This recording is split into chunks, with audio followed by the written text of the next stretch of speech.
Повесить бархатные шторы, Шукран.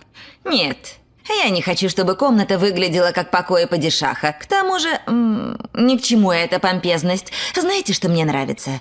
Как же это? Забыла, как называется. Вспомнила. Жаккард, кажется. Да, точно.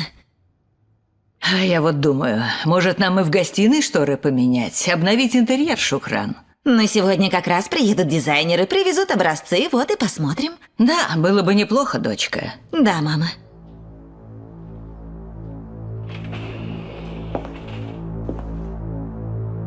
Здравствуй, милая.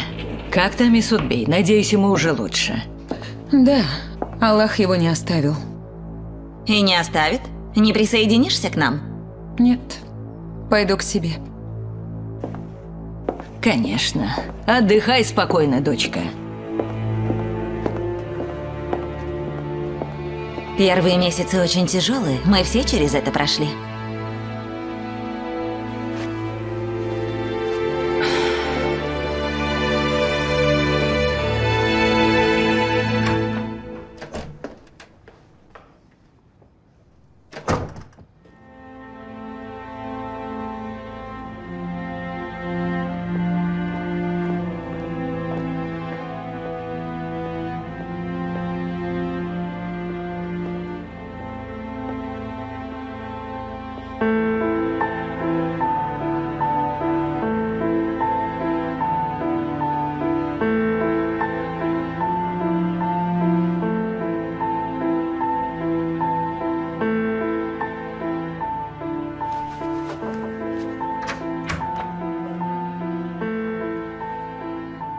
Пока ты не легла, я поговорить с тобой хотела.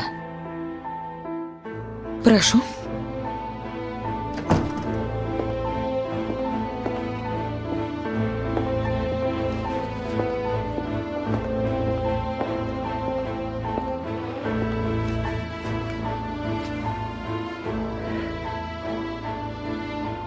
Ты выглядишь очень уставшей. Я вас слушаю, мама. Я тут кое-что вспомнила. Хотела с тобой посоветоваться. С чего вдруг? Вам понадобился мой совет. Ну вот опять, одна колкость сменяет другую, мой Аллах. Ты могла бы задуматься, почему Каймет ради тебя столько сил тратит. Вот зачем она постоянно... Лжет, вы хотели сказать? Что бы я ни делала, я в первую очередь делаю это для своей семьи, милая, для своего сына и тебя. Ты сама видела, как Кахраман смотрит на Элиф. Я это вижу. Я все вижу.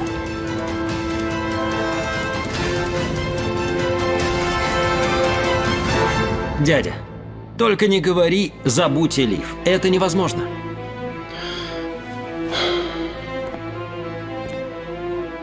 Ты не желаешь слушать. Конечно, не желаю. Ты не привел ни одного весомого аргумента. И если ты помнишь, ты меня этому учил. Ты всегда тщательно обдумываешь принимаемые решения. Браво. И теперь ты используешь это против родного дяди, не так ли? Даже не думал, ничего подобного.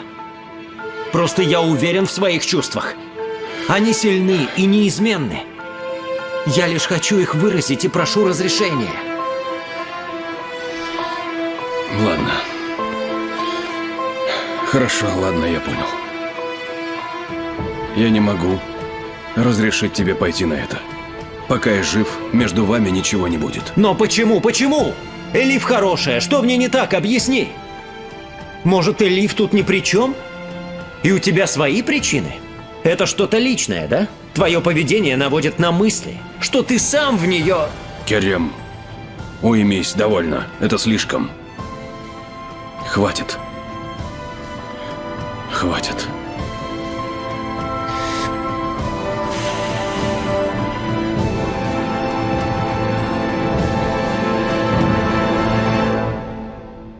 Знаешь, Элиф вовсе не обязательно жить с нами под одной крышей. Мы трое постоянно на нервах. Из-за того, что кто-то из домашних может внезапно узнать всю правду. Я права?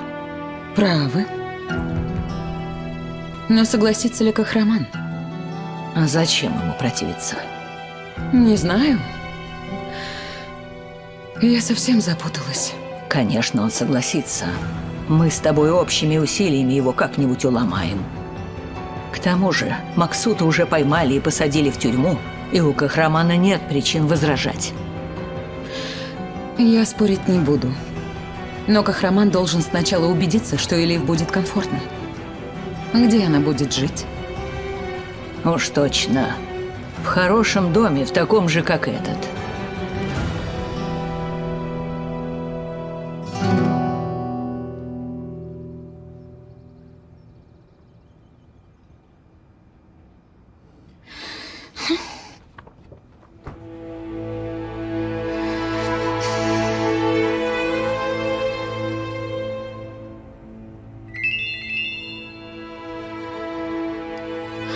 Сестра, Дорогая, почему ты мне не звонила?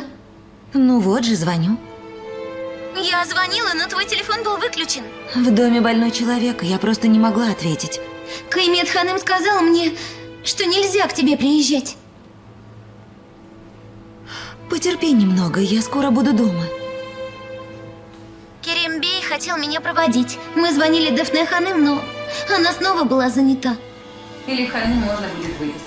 Да, если лечащий врач даст разрешение. Назлы, дорогая, я перезвоню, мне надо идти. Пока. Да, конечно.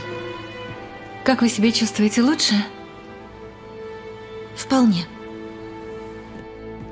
Я каждый раз спрашиваю адвоката, почему не приезжают девочки, но он не отвечает. А прошение он тоже не подал? Я не в курсе этого.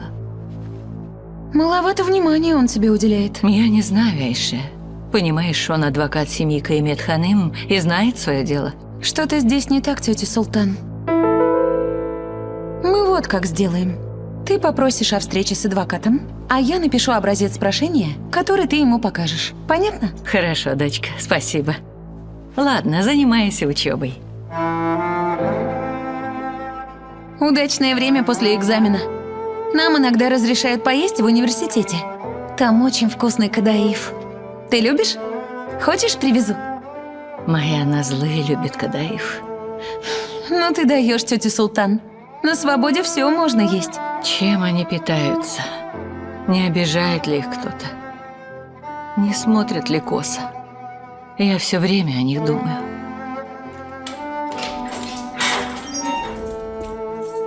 Время обеда. Берите, раздавайте.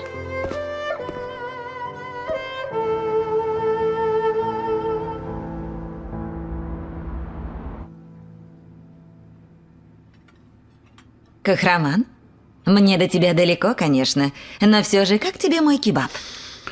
Превосходно, Шукран. Бесподобно. Спасибо большое. Спасибо, Шукран. Так вкусно, пальчики оближешь. На здоровье. Я весь день готовила для вас, моей семьи. Давно мы не собирались за одним столом. Да уж, слава Аллаху, мы снова все вместе. Даруй Аллах нам мир и покой. Аминь. Аминь. Аминь.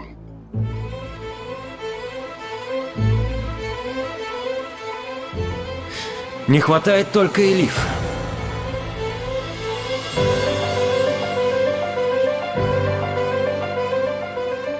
Но скоро она будет рядом с нами. А пока придется немного потерпеть.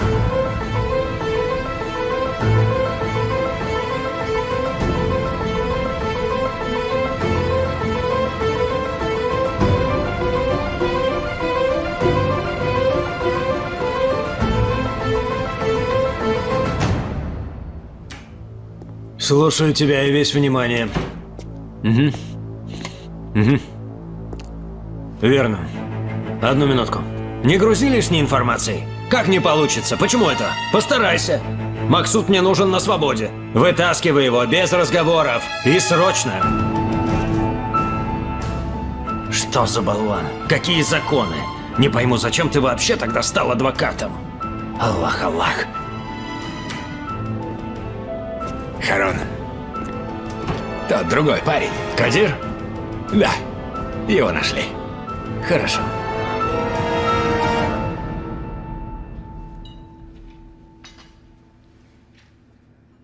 Знаешь, дедушка, Керем отомстил мне за все дни, что не приезжал в офис. Молодец, молодец. Я ее подкупил, поэтому она так сказала.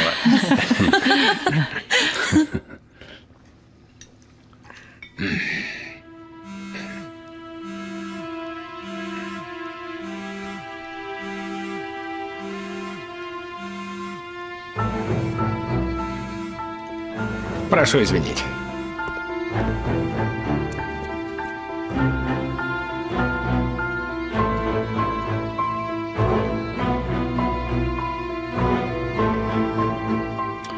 Папа, мы можем поговорить? Пойдем наверх. Всем приятного аппетита. Спасибо.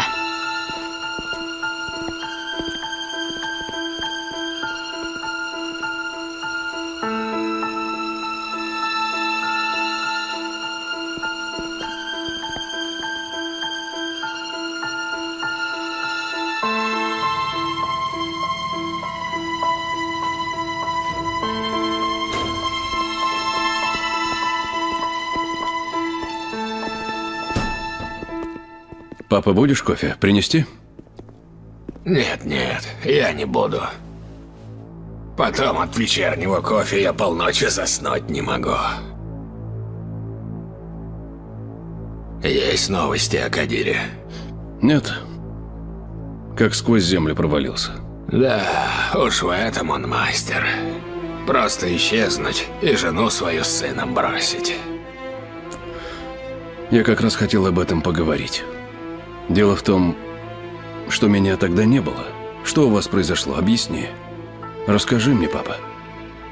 Столько воды утекло с тех пор. Я помню, что он работал в компании, и ты возлагал на него надежды. Было такое. Но однажды мы поняли, что работал он не на нас, а только на себя.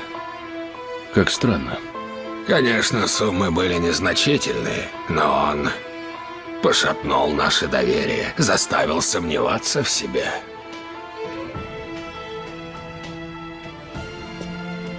Не помешал? О чем говорите? Я спрашивал про Кадира.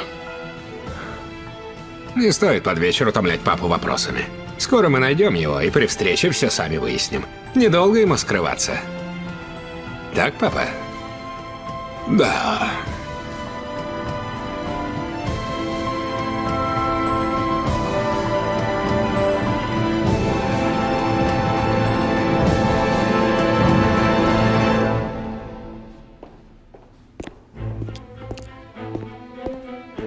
Мама? О, ты отлично выглядишь. И куда ты так нарядился? К Берке иду, у него мальчишник. У Берке? У того с веснушками? Он женится? Как быстро? Мама, мы уже выросли, стали взрослыми людьми. Это ты не стареешь.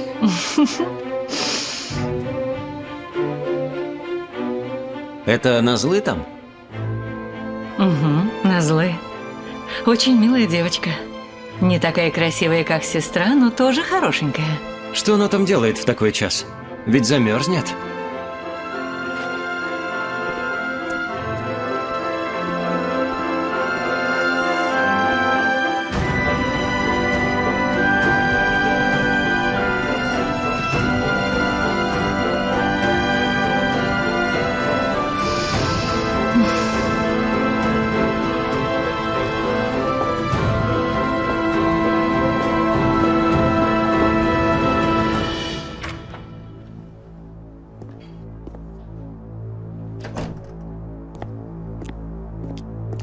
Вы звали, я пришел. Мы рады, садись, сынок. Это ненадолго. Мы хотели кое-что обсудить. У мамы есть идея, Кахраман. Она поможет упростить жизнь всем нам. Разве я могу отказать вам обеим? Говорите, слушаю. Дорогой мой, когда Элиф наконец выпишут из больницы домой, предлагаю сразу отвезти ее в дом Месудбея. К Месудбею? К твоему отцу? Угу. Зачем это? Так будет удобнее для всех нас, сын. Сейчас Элиф очень чувствительна, и ей надо побольше отдыхать, постараться восстановиться и побыстрее набраться сил. Допустим, что мы снова привезем ее в особняк. Пока она будет жить с нами, окружающие могут что-нибудь заподозрить. Нет, я против. Постой, дослушай, а потом будешь возражать. Ее сестра здесь. Мы должны быть очень осторожны, ведь Назлы ни о чем таком не догадывается. К тому же, Элиф будет крайне некомфортно, если сестра постоянно будет находиться рядом. Мама, пойми, Элиф носит нашего ребенка. Она должна быть у нас на глазах. Кахраман, мы и там будем за ней наблюдать. Это дом моего отца, куда всегда можно поехать. К тому же, этот Максут сидит сейчас в тюрьме, и Элиф в безопасности. Не знаю. Подумаю. Хорошо, сынок, ты все обдумай. Я пойду посмотрю, как там отец. Спокойной ночи, сладких снов. Спокойной ночи.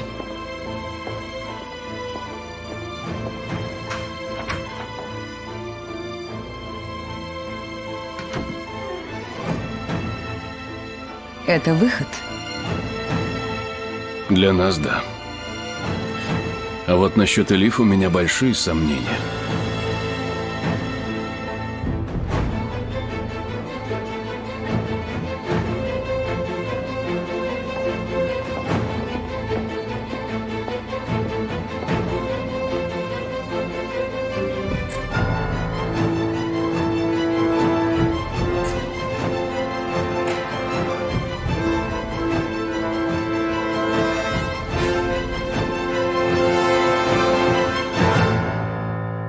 У тебя часто бессонница? Нет, редко. Мама говорит, что я даже от пушки не просыпаюсь. А твоя сестра тоже крепко спит? У сестры чуткий сон. Как оно? Вы ничего от меня не скрываете, верно? Нет, что за вопрос? Она мне сегодня звонила.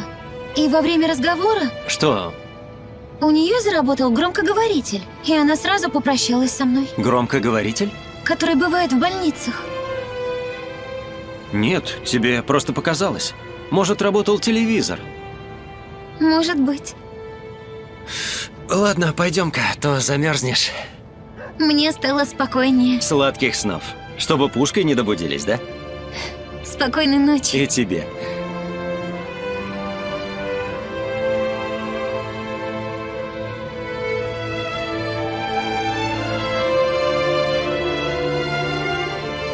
Вызываемый абонент недоступен.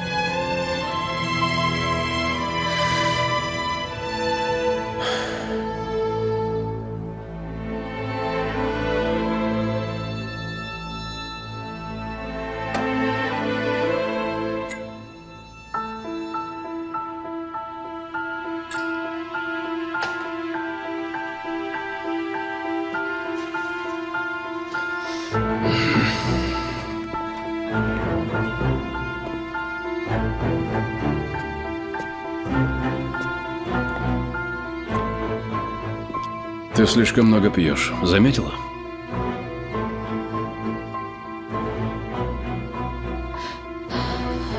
Я в последнее время многое замечаю. К моему сожалению. Может, я пью, чтобы забыть обо всем, что случилось? А? Ты не думал? О чем ты, Дэфне? Я не понимаю.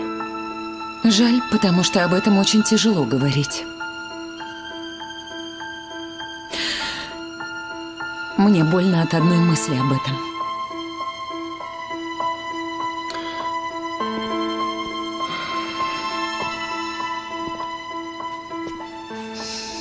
Все пройдет. Все будет хорошо.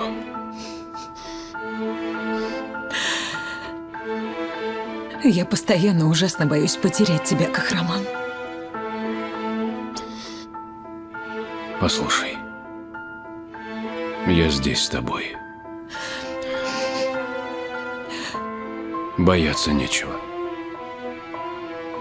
Что происходит? Вы и так меня очень напугали. Все вы. Мы — это кто? Вы все. Твое похищение, возможные потери ребенка. Элиф была при смерти.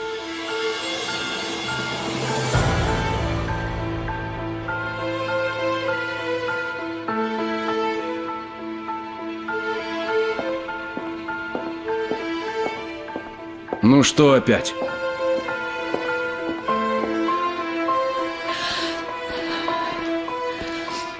Ты много выпила. Дай сюда.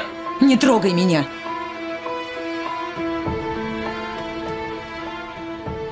Чего ты добиваешься? Что ты скажешь, если все домашние узнают, что ты пьешь спиртное?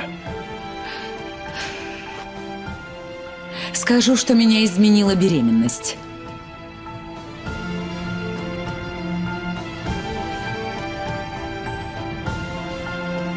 Да, Дэфне. Ты очень изменилась. Я тебя не узнаю. Прекрасно. Знаешь, в этом мы с тобой похожи. Потому что и я не узнаю тебя, Кахраман. Шокран, что ты делаешь? Встань. Прослушала из-за тебя.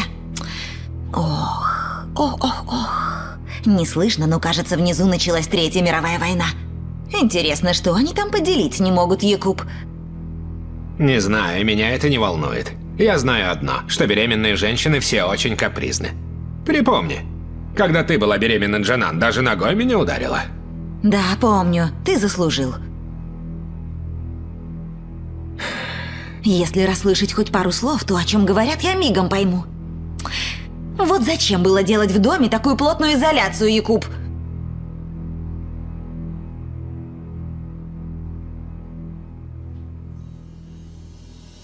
Ты сама этого хотела, Дэфне. Это было полностью твое решение. О чем ты, Кахраман? У меня не было другого выхода. Мне пришлось на это согласиться. Пришлось! Из-за тебя! Я никогда в жизни не давил на тебя.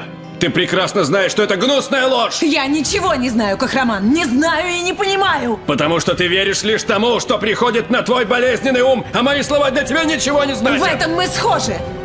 Мне надоело, Дэфне. Хватит! Ты все время Это же звонишь бред. Элиф, всегда рядом с ней. Это переходит уже все границы. Хватит! Что значит хватит? Не... Все мне надоело. Я пойду разберусь. Не надо, Зияби, ради Аллаха не ходи, ради Аллаха прошу тебя. Чего мы ждем, Каймет Ханым?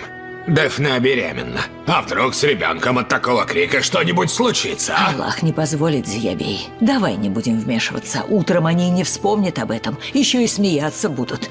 Правда, милые ругаются себе же на радость. Они еще молоды, кровь кипит, поругаются и сразу помирятся. Сядь, Зиябей, дорогой, прошу тебя, сядь.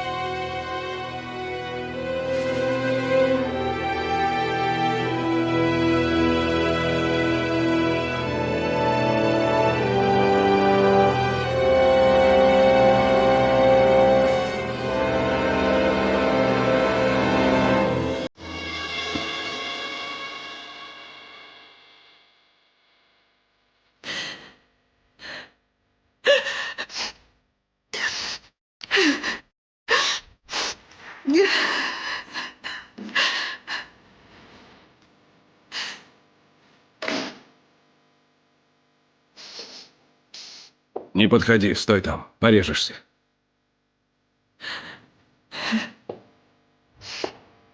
Как будто тебя волнует моя боль, мои раны и слезы. Мы оба знаем правду, к сожалению.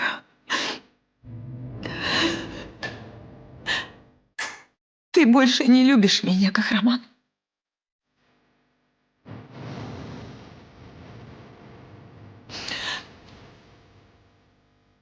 Ты меня разлюбил.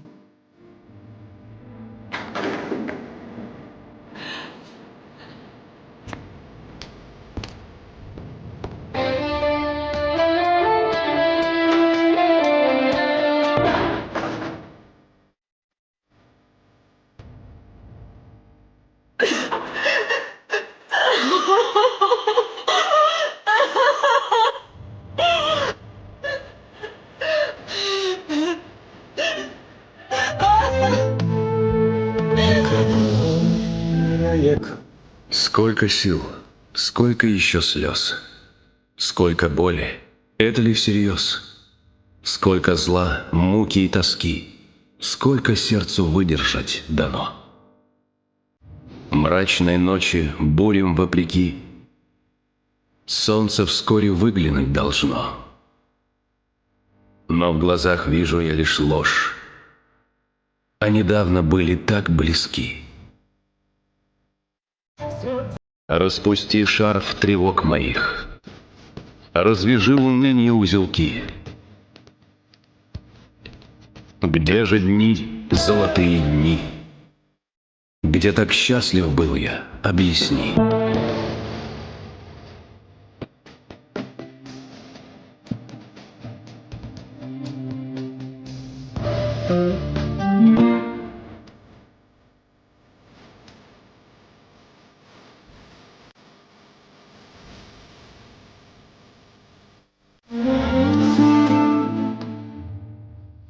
Ты бы сказал, я бы пиде приготовил на огне. Или лучше тебя в огонь бросить. Чего мучиться? Как ты считаешь, дружище?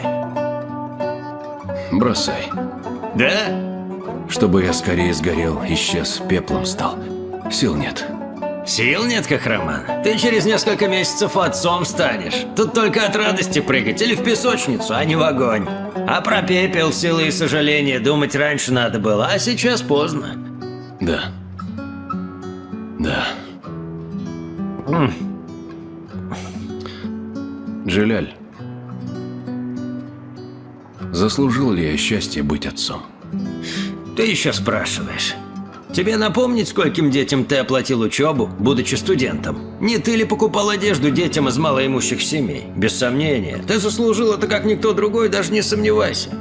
Наверное, заботиться о чужих детях было гораздо легче. Но я сейчас не об этом. Как нам быть потом? Думаю, что этот вопрос стоит лучше задать той девушке. Как ее зовут? Элиф. Элиф. У тебя глаза загорелись. Как только разговор зашел о ней, брат. Или я что-то путаю? Да нет. Глаза как глаза. А как там Дафне? Мы поссорились. Почему? Я не знаю. Столько лжи окружает появление ребенка, что сдали нервы. Я стараюсь быть рядом, поддерживать ее, помогать во всем. Однако толку никакого. С другой стороны, есть Элиф. Бедная, одинокая, молодая женщина. Она вынашивает нашего ребенка. Ты бы видел, какая она храбрая, как бережет этого малыша. Кахраман, когда придет время забирать ребенка у суррогатной матери, тебе нелегко придется. Впрочем, как и всем вам, и ты, брат, должен быть к этому готов. Стой, Джиляль, сейчас не время для шуток. А я и не думал шутить.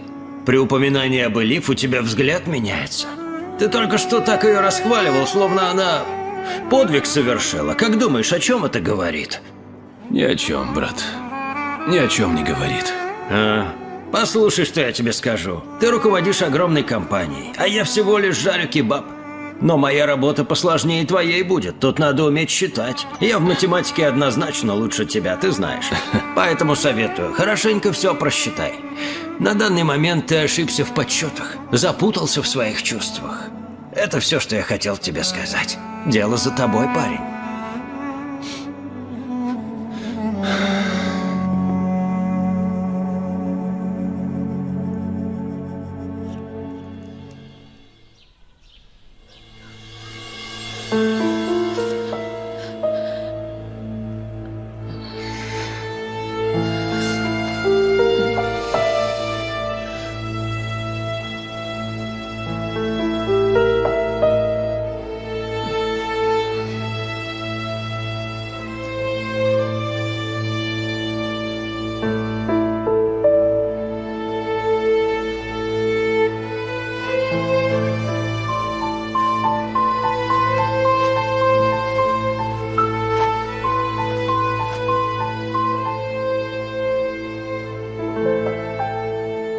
Значит, мы сможем забрать ее, доктор?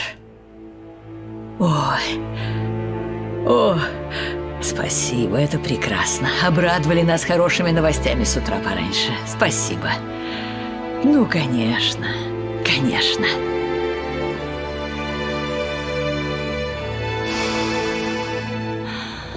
Спасибо вам, адвокат. Вы профессионал. Всего хорошего. И вам тоже. Куда пропал Вейсель, а? Где он? Когда будет? Передайте Харунбею мою благодарность. Ты куда? Отпусти. Что такое? У меня дела. Пойдем. Харунбей тебя ждет. Ты чего, не понимаешь с первого раза? Не доходит, а? Максут! Подожди. Максут! Где ты ходишь? Пробки еле приехал. Ладно, неважно, где Элиф? Элиф? Где она? Где Элиф, я тебя спрашиваю, где Элиф? Говори же, не молчи, брат, где она? Да говори ты, черт возьми, где она? Где Элиф? Братец, Элиф ждет ребенка. Она беременна. Что ты сказал? А? Что ты несешь, а? Да я тебя уничтожу! Клянусь, я не оставлю тебя в живых! Клянусь Аллахом, я убью тебя! Ты слышишь? Я уничтожу тебя! Да отпусти ты меня! Пусти, сказал! Стой! Садись. Нет, садись! Не упрямься. Отпустить! Назад! Назад! Садись ты! Живо! Наглец!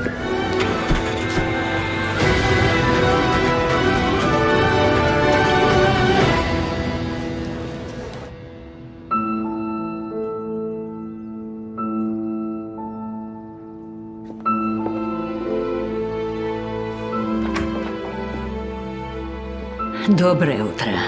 Все хорошо, милая? Доброе утро.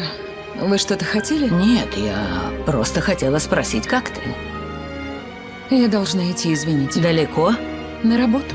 Хорошо. Удачи тебе, дочка.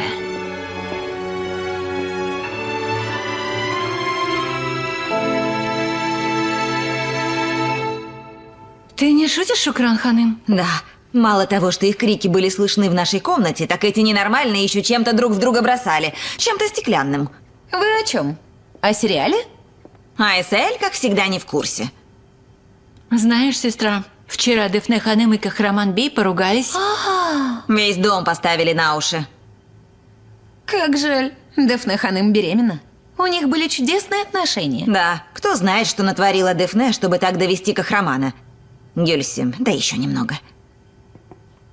Вчера ночью Кахраман ушел поздно вечером и больше не возвращался. Откуда ты знаешь? Во дворе нет машины. Надеюсь, хоть не разведутся. Эй, сороки, неужели вам больше нечем заняться?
Кахраман.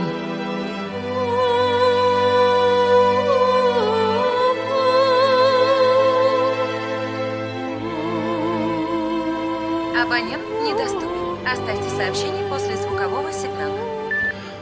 Дафне, знаешь, у меня тяжело на душе. Прости меня, если я нечаянно обидел тебя вчера. Перезвони, я буду ждать.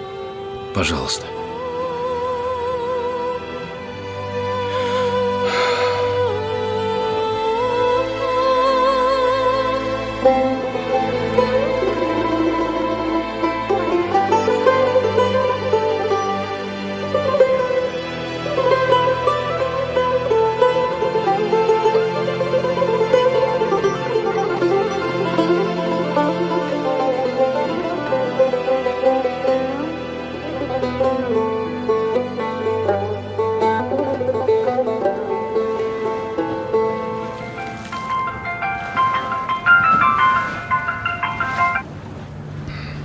Слушаю, Кемальбей. Добрый день, Кахраманбей. Получена детализация звонков Кадирбея. А что ты нашел? Отель, в котором он последний раз останавливался, а также частную онкоклинику, в которую он звонил с этого телефона. Клинику? Да. Кахраманбей, есть адрес этой клиники. Сегодня в 11:30 он записан к врачу. То есть через полчаса? Именно. Я отправлю туда своего человека. Нет, не надо. Я еду.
Кадир!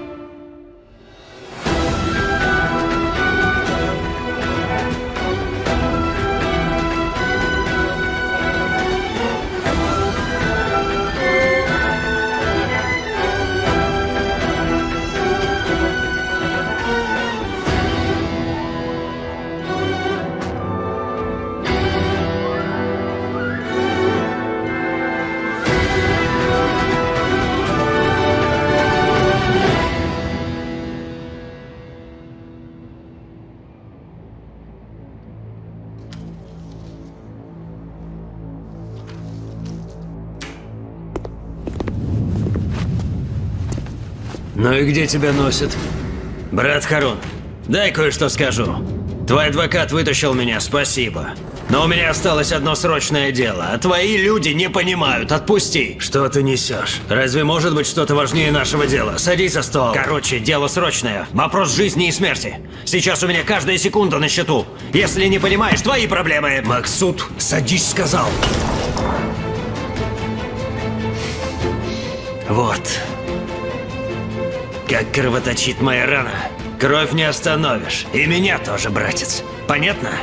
Сейчас я пойду по делу, но потом вернусь, даю слово. А если ты сейчас начнешь все усложнять, то я за себя не ручаюсь. Поверь мне на слово. Живым отсюда никто не выйдет. Мне терять нечего. Не стой на пути и не настаивай.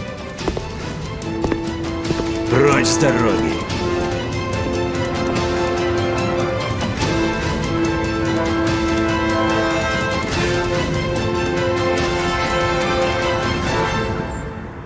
Просто я умираю. Что? Я тяжело болен, Кахраман. Мне осталось пара месяцев, а может и меньше. Я хочу перед смертью, последний раз в своей жизни, увидеть свою семью.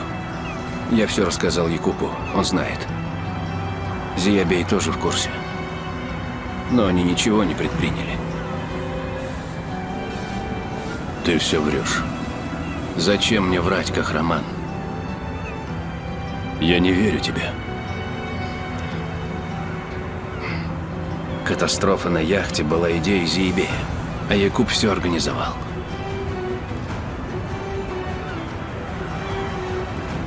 Что ты говоришь, Кадир? Я лишь рассказываю. А лучше спроси у своих отца и брата.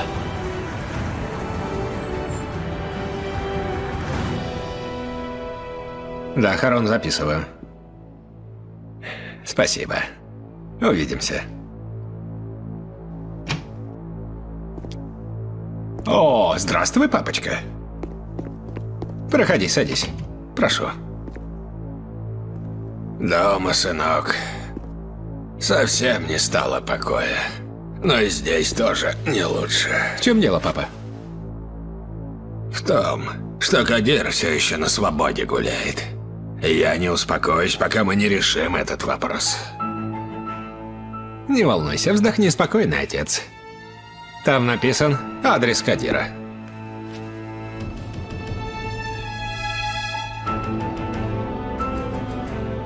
Ты смотри. Молодец. Режиссер Садуллах Шентюрк.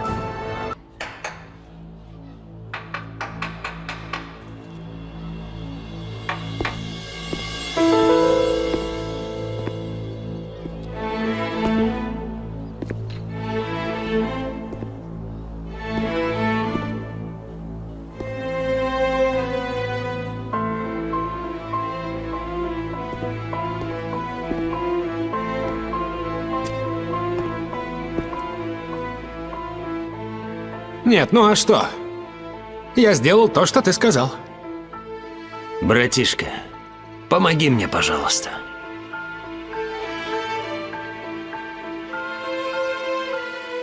Проходи, проходи. Садись.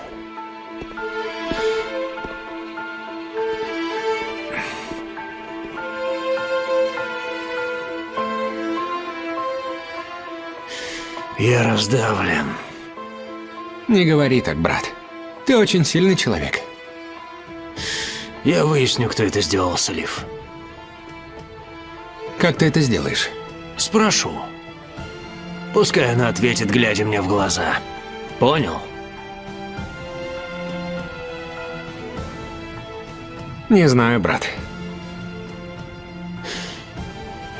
Передай это Элиф.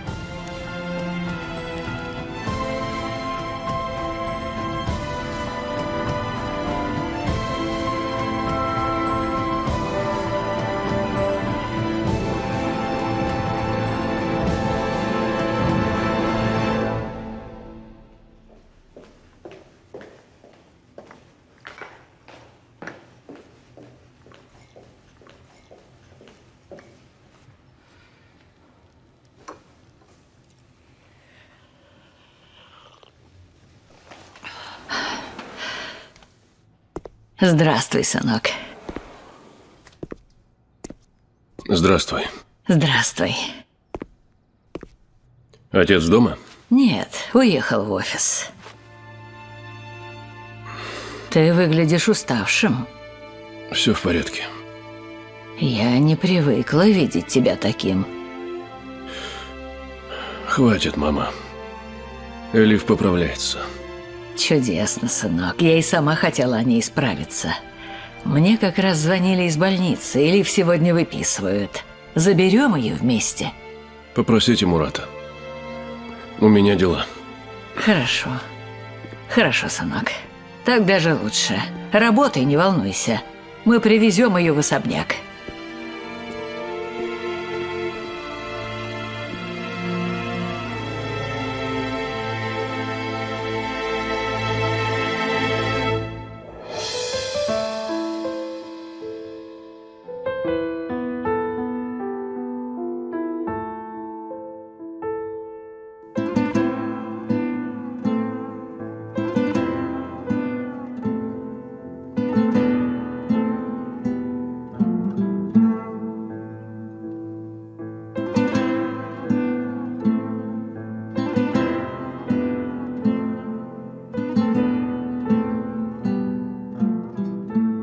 Мы все одинаковые.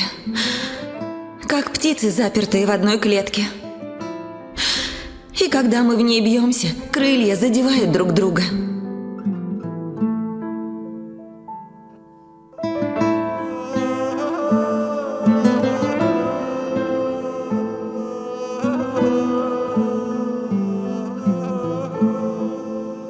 Дочка, это все для тебя, для твоего же блага. К тому же тебе нужно немного отдохнуть. Все же будут спрашивать, почему такая молодая, здоровая девушка лежит сутки напролет. И ладно, моя семья, а что ты скажешь Назлы? А мы что, опять не будем видеться с Назлы? По-другому нельзя. Она будет приезжать к тебе пару раз в неделю. Дочка, послушай, тебе там будет очень хорошо. А Дефне Ханым разрешила мне там жить? А как же иначе? Это дом ее отца. Мы не смогли бы поселить тебя там без ее одобрения. Ладно, а Кахраман Бей знает? Конечно. Это было их совместное решение. Они ведь муж и жена. Поехали. Конечно. Отлично. Ты же ничего не забыла, да? Нет, не забыла. Мурат, давай-ка, сынок, отнеси эту сумку вниз, в машину. Идем. Сынок, Как ты? Хорошо, Кахраман Бей. Поезжай домой, мама. Я отвезу Элиф. ладно. До встречи, дочка.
Алло. Алло, Максут? Записку отдал? Что она сказала? Не вышло. Она была не одна. В смысле? А с кем? С этим Кахраманом. Кстати, едут они не домой. А куда? Не знаю, но я еду за ними. Молодец, не отставай от них, не теряй из виду, ладно? Ладно.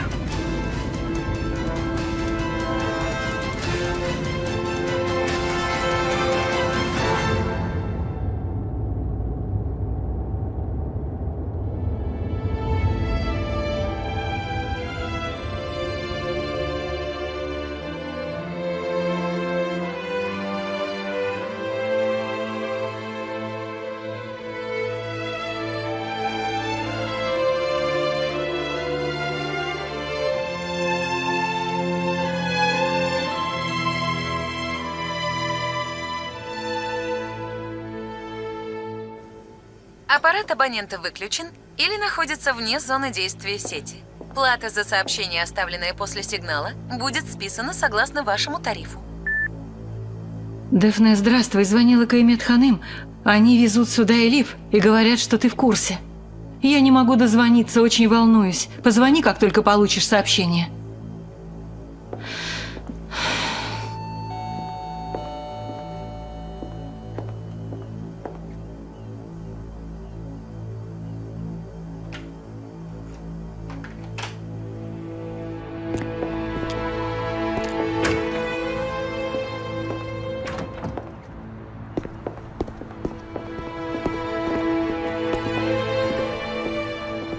Добрый день, Амина. Здравствуйте. Знакомьтесь, это Элиф. Рада знакомству. Добро пожаловать, прошу. Проходи. Спасибо.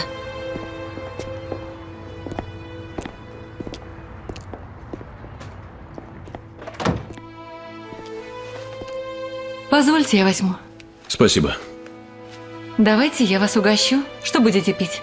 Или, может, хотите перекусить? Я не голодна, благодарю вас. Я тоже. Спасибо. Хорошо, я на кухне готовлю обед. Если вдруг понадоблюсь, обращайтесь. Хорошо. Проходи туда.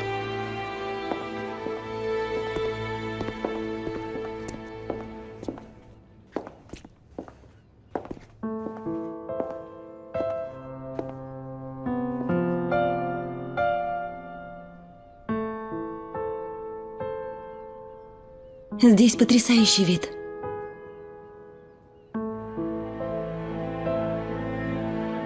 Я вспомнила день, когда впервые увидела море.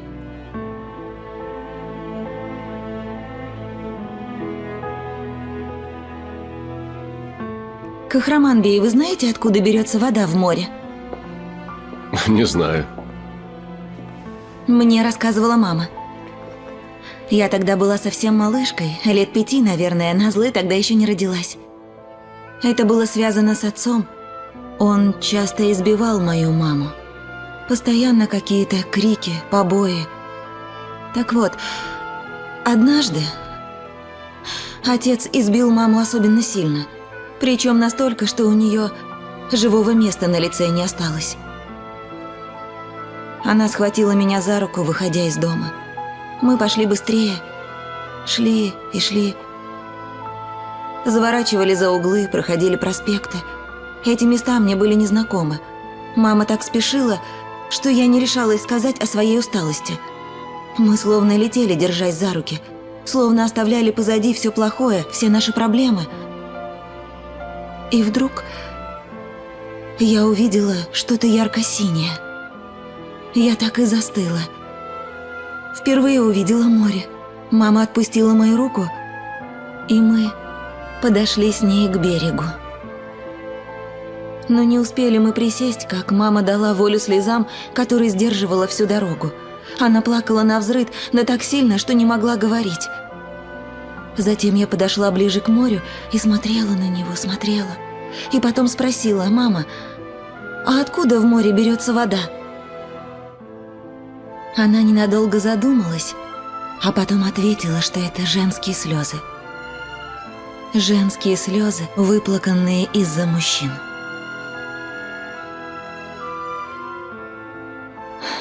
Кто знает, может, мама была права, и море наполняется слезами, избавляя женщин от боли. Может так быть? Но ты не будешь плакать, не так ли? Не буду, не волнуйтесь. К тому же врач сказала, что моя слезливость из-за гормонов. Когда я плачу, ребенок чувствует это и расстраивается. Надеюсь, здесь тебе удастся отдохнуть. Эмине надежный человек. Вы с ней скоро подружитесь. А я тоже буду часто навещать тебя. Точнее, мы будем тебя навещать. Звони мне, если что-то будет нужно. В любое время. Хорошо? Да, спасибо. Ладно. До встречи. До встречи.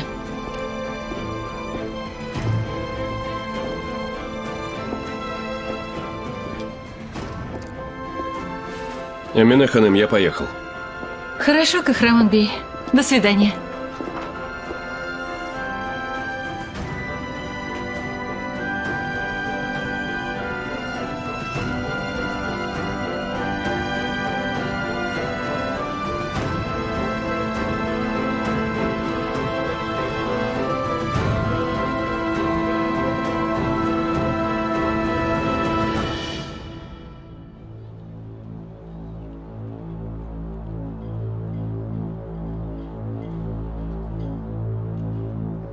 Братец, Ну что, где Элиф?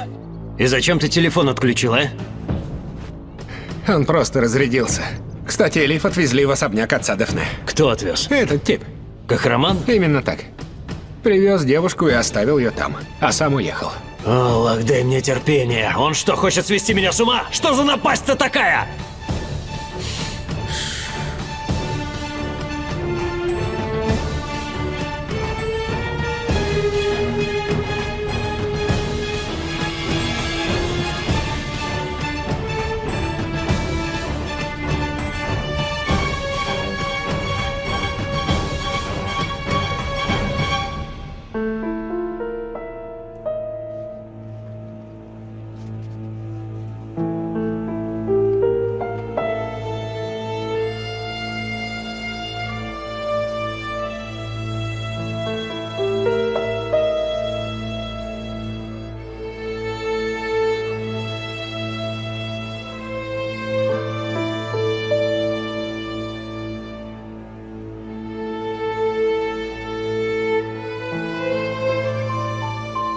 Аппарат абонента выключен.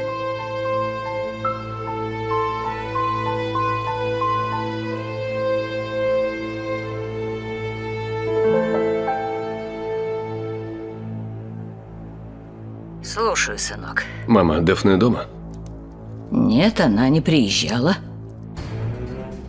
Пусть позвонит мне, когда вернется. Не могу дозвониться целый день. И в офисе она не появлялась. Наверняка поехала к отцу, сынок. Ладно. Хорошо, увидимся дома. Да, пока. Пока, сынок, увидимся. Разве он не может сам позвонить жене? Говорит, она не подходит к телефону Зиябей. Ай. Ладно, не будем вмешиваться в их дела.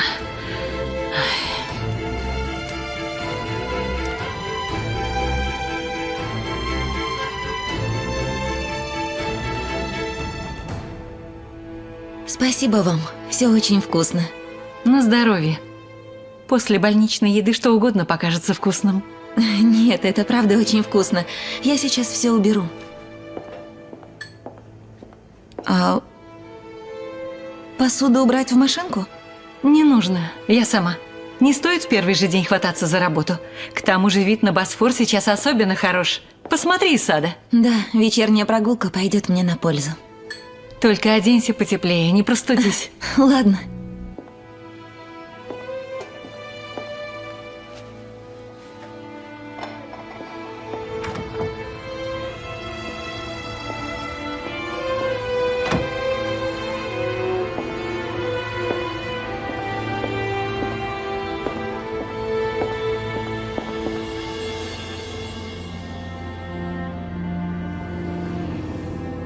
Дорогие друзья, в песне поется, что любовь не может ждать.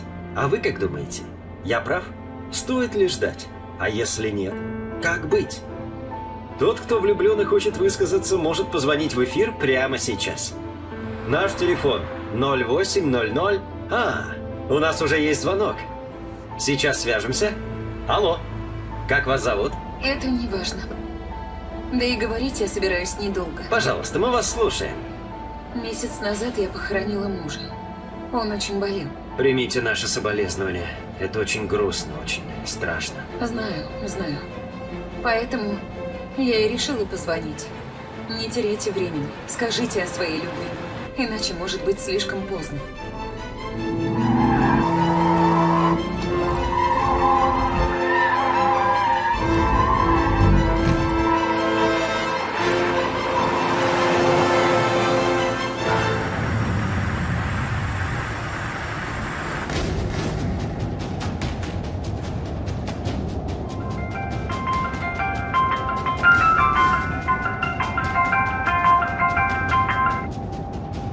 Слушаю, Кемаль. Кахраманбей, Максут на свободе. Ему дадут условный срок. Как это так? Когда его выпустили? Сегодня днем. Кахраманбей. Кахраманбей. Алло.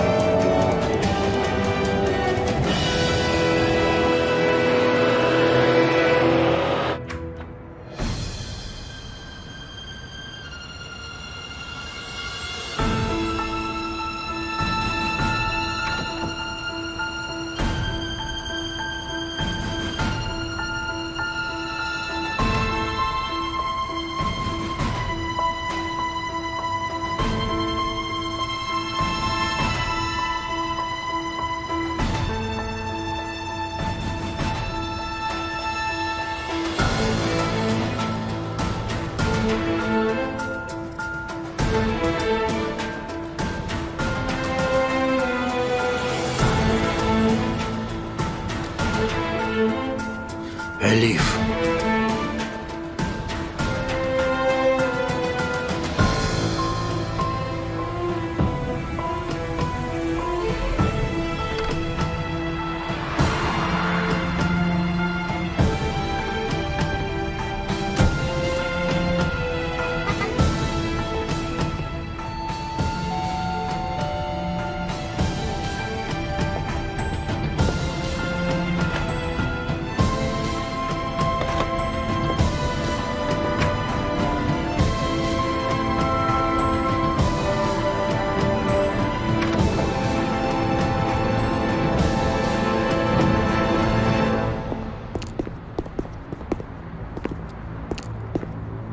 Добрый вечер. Добрый вечер, Керембей. Добро пожаловать. Это должен был сказать я.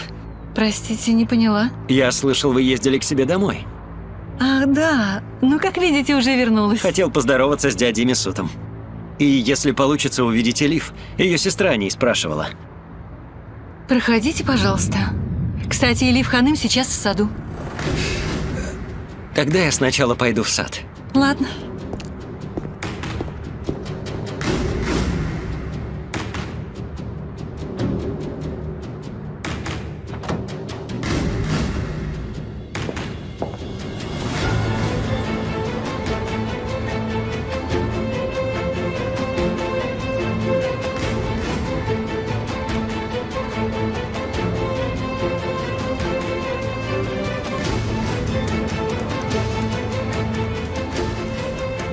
А это еще кто? Ну ладно.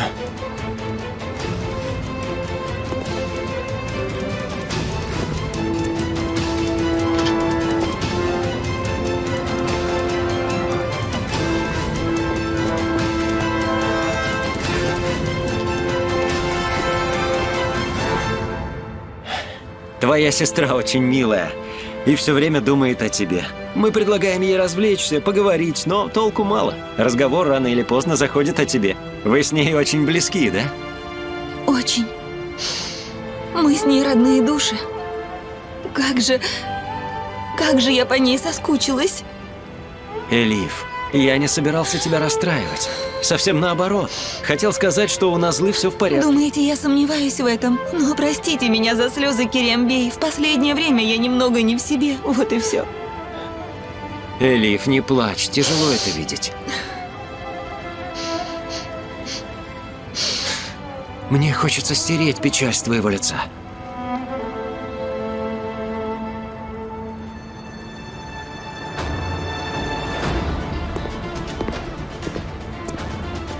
Можешь поделиться со мной своими бедами. Ради тебя я готов на все.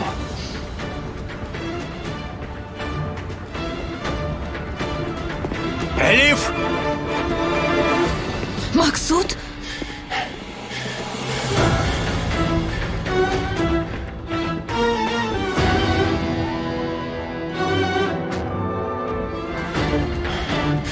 Элиф, этот гад отец твоего ребенка, да? Элиф, что он несет? Отойди от нее! Отойди!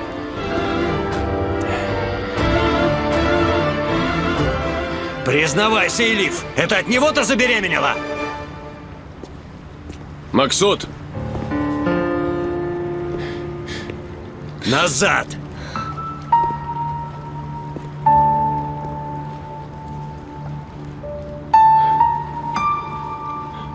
Не от него! Ты врать мне вздумал, а? Врешь, чтобы выгородить этого сопляка? Нет, это правда не он! И кто же тогда? Скажи мне, кто это? Кто посмел тронуть мою Элиф? Обсудим наедине, идет? Отпусти их, пусть уйдут! Не смей мне приказывать, Кахраман Бей! Не смей мне приказывать! Хорошо! Хорошо. Но пока не опустишь пистолет, объяснений не будет! И не надо! Я и без объяснений тебя с радостью прикончу! Максут, стой! Элиф, не подходи! Не они. Элиф, зачем ты так? Это ведь неправда, Элиф! Это правда. Аллах свидетель, я говорю правду. Все они лишь пытаются мне помочь, вот и все.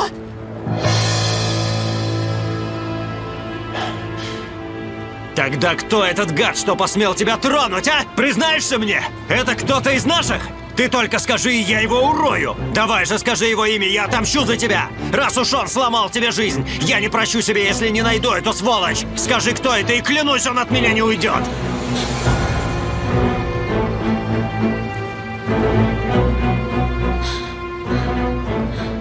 Я вызвала полицию, они едут.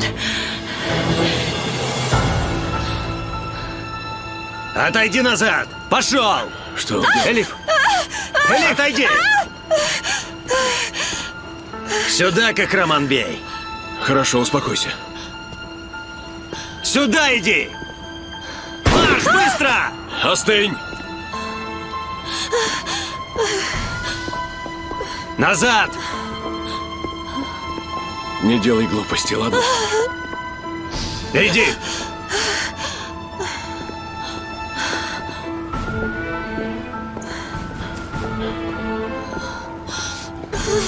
Не дергаться! Хорошо, Отошли! только прошу, успокойся. Элиф! Не подходи! Элиф! Элиф! Элиф! Назад оба! Элиф! Элиф!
Алло, брат!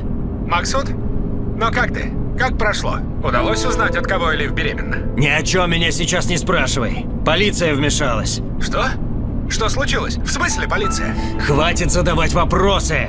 Приготовь сейчас мои вещи. Отвезешь, куда скажу, ясно? И еще, мне нужно свалить на какое-то время и залечь на дно. Так приезжай ко мне, здесь спрячешься. В чем проблема? Ты что, дебил? Легавые сразу сунутся к тебе. Забудь об этом и послушай меня. У меня в комнате в черной сумке лежат деньги. Захвати их тоже. Хорошо, Максут. Так от кого ребенок? Моя Элиф беременна от какого-то гада из Хатая. Не смог выяснить, кто он. Но когда узнаю, как только я узнаю, то прикончу его. Все, пока.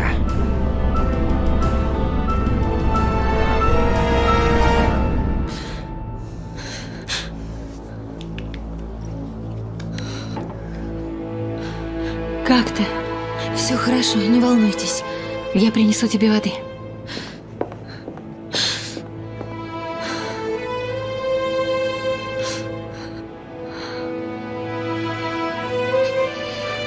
Тебе плохо?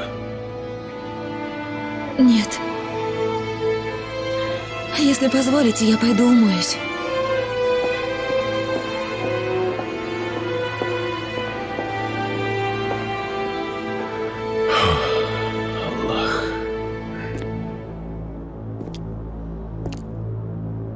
Дядя, прошу прощения.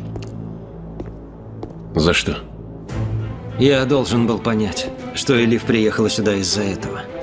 Почему ты мне не сказал? Теперь ясно, почему ты ограждал меня от отношений с ней. И как я не догадался. Как бы ты догадался? Не глупи. Я столько тебе наговорил. Ты сможешь простить меня? Мне нечего прощать. Забудь. Есть, дядя, есть. Есть. Любовь не должна ослеплять человека. Я доверял тебе всю свою жизнь. Если ты говорил «нет», я должен был молчать. Ладно, давай закроем эту тему, и хватит об этом. Никто не знает, что Элиф беременна, понятно? Ее нельзя расстраивать. Пусть это остается между нами, хорошо? Никто не узнает. Да, дядя, понимаю. Что ж, я поеду. Куда же ты собрался? Там опасно. Подожди меня, поедем вместе. Мне нужно побыть одному. Как хочешь. Поезжай домой. Хорошо? Пока.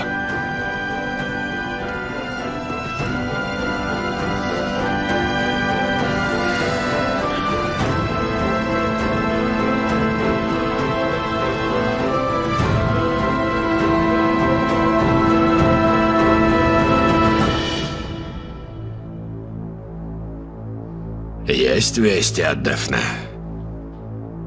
Скоро приедет Зиябей. Кахрамана тоже нет. Да поможет им Аллах поскорее помириться. Конечно, Зиябей, они же взрослые люди. Они наверняка уже помирились.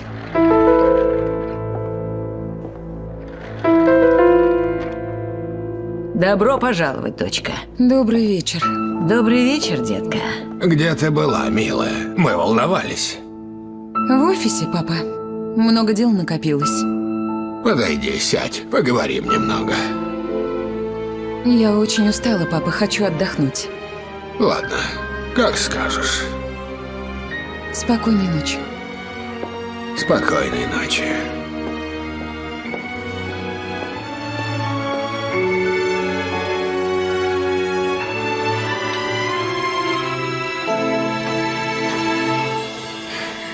У меня нехорошее предчувствие, Каймет Ханым.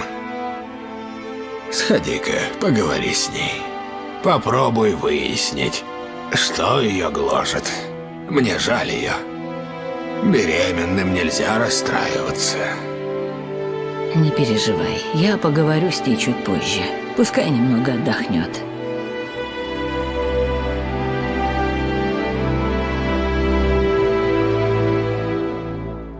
Больше всего я злюсь на себя.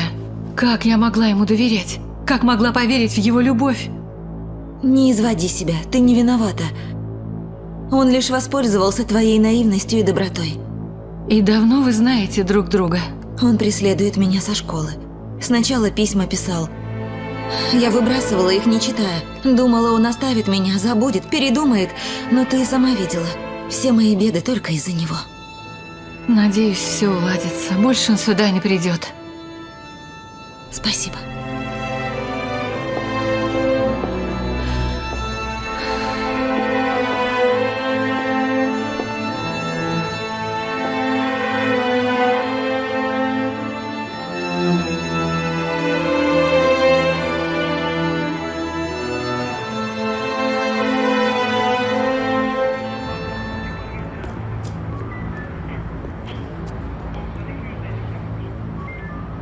Все сходится, Кахраман-бей. Можете расписаться. Мы собрали все необходимые улики. В машине остались отпечатки пальцев. Соседи тоже слышали звук выстрела. Найти отстрелянную гильзу нам не удалось. Вероятно, она упала в море. Машина стояла здесь довольно долго. Подозреваемый уже был осужден условно. Его наверняка несложно будет поймать. Верно. Мы знаем, кто он и как выглядит. Закроем дело за пару дней. Вы только, пожалуйста, не забудьте поменять замки. Да, кстати, если он будет звонить вам или Элиф Ханым, обязательно поговорите с ним. Попытайтесь выяснить, где он находится. Или скажите, что вы хотите встретиться с ним. Только так вы сможете перехитрить его. Большое спасибо, комиссар. До свидания. Всего наилучшего. Спасибо. Кемальбей, все остальное на тебе. Держи меня в курсе дела. Максута необходимо найти. Конечно. Спасибо.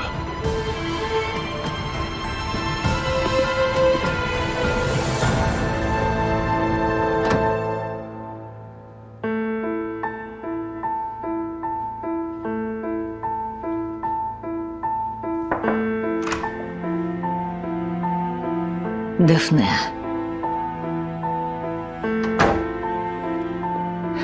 Мы за тебя переживали. И дозвониться не могли. Кахраман звонил несколько раз. Не стоит волноваться, мама. Все великолепно. Не жизнь, а просто роман. Что происходит, Дефне? Что с тобой? Вам действительно интересно? Ни за что не поверю. Не нужно так сильно переживать из-за ребенка. Мы с тобой это уже обсудили. Обсудили? А потом? Все позади? Для вас-то, конечно, это ерунда. Вы привыкли все время лгать и плести интриги. Но я не такая. Понимаете? В моей жизни никогда не было ничего подобного. Приди в себя, Дефне. Я сейчас не хочу с тобой спорить. А ты бы лучше взвесила свои слова. Я понимаю, почему вы так поступили. Даже уверена. Что ты имеешь в виду? Вы хотите от меня избавиться, да? не взлюбили меня с самого начала. Аллах помилуй. Что за ерунда? Вы тогда осуществили то, о чем мечтали. А раз Дефне родить не может, подберу к Кахраману молодую девицу посимпатичнее. Пусть у них будет общий ребенок. Кахраман женится на ней, а Дефне пускай катится к чертям, да? Ага, ну все, хватит. Ты сама вообразила себе невесть какую ерунду. Вот что, Дефне, до этого дня я была на твоей стороне. Но все же не забывайся. Не переходи границу. Ну а если перейду, что тогда будет? Тогда тебя выставят за дверь. Вы ведь только этого и хотите. Сами же в этом признались. Послушай, Дефне, я всегда старалась быть тебе не свекровью, а мамой. И была на твоей стороне. Но воевать со мной не стоит, милая. Не зли меня. Или останешься одна.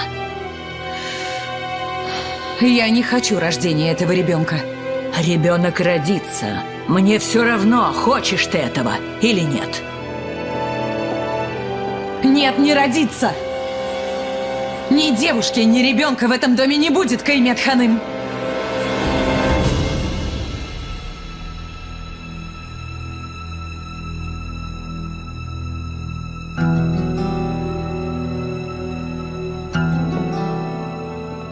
Ты вообще соображаешь, что говоришь? Не хочу. Передумала. Точка. Приди в себя, идиотка. Это тебе не игрушки. Я в здравом уме. Придет Кахраман, и мы все обсудим. Не хочу. Из-за твоих капризов Кахраман не станет избавляться от ребенка, и ты это знаешь. Когда придет Кахраман, я все расскажу. О том, что ребенок не наш. Что на самом деле он от него и Элиф. Ты же не настолько глупа. Хорошенько подумай, что будет, когда Кахраман об этом узнает. Кто от этого выиграет? Ты или Элиф? Не будь такой самоуверенной.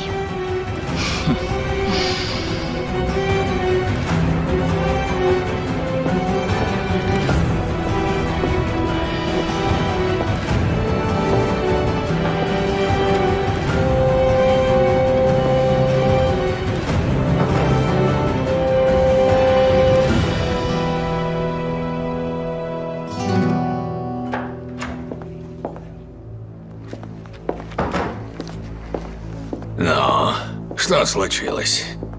Что говорит Дефне Ханым?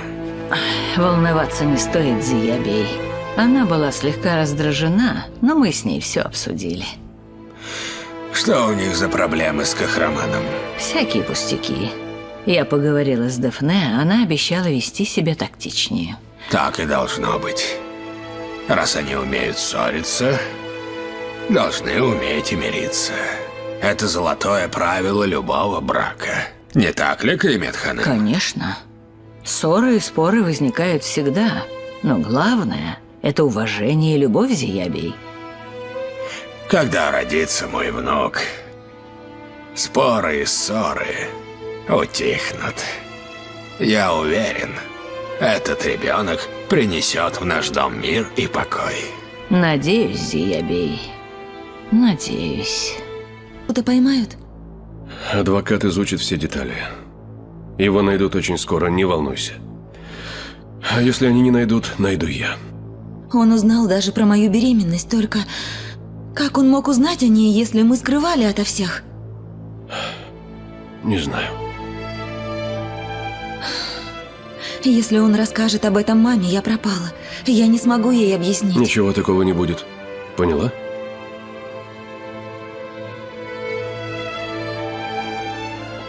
Простите, я заварила свежий липовый чай. Не хочу, спасибо. А ты, Элиф? Я, пожалуй, выпью.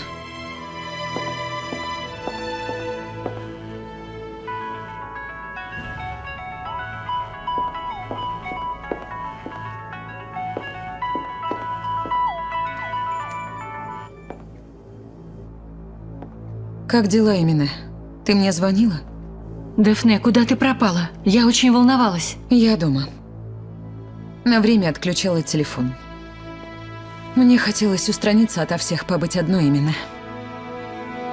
А где ты сейчас? Говорю же, дома, жду Кахрамана. Он пока не пришел. Мы снова поругались именно. У меня опять много претензий к нему. Дефне, милая. Эмине, не советуй мне быть проще. Эта ситуация с Элиф меня бесит. Каждый раз, когда я вижу ее, я словно схожу с ума. Я ее не выношу. Эта девушка носит ребенка моего мужа, и каждый раз видеть... Ладно. Кахраман приедет, и мы с ним поговорим. Это зашло слишком далеко. Я очень люблю Кахрамана и Эмине, и я не хочу потерять своего мужа. Дефне, знаешь, Кахраман сейчас здесь. Они с Элиф сидят в гостиной. Кахраман у тебя? Что он там делает, тем более в такой час? Дефне, успокойся, не стоит переживать. Эмине, ничего никому не говори, я сейчас же приеду. Дефне, это не то, о чем ты... Алло, Дефне?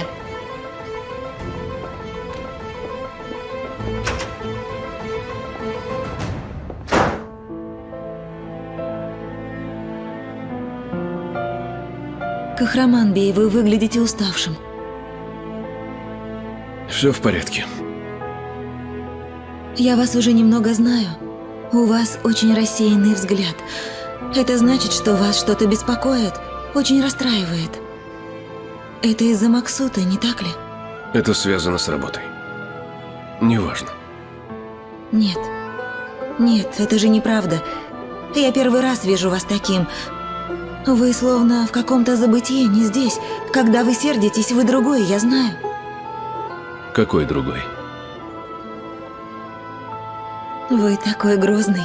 Сразу хочется спрятаться.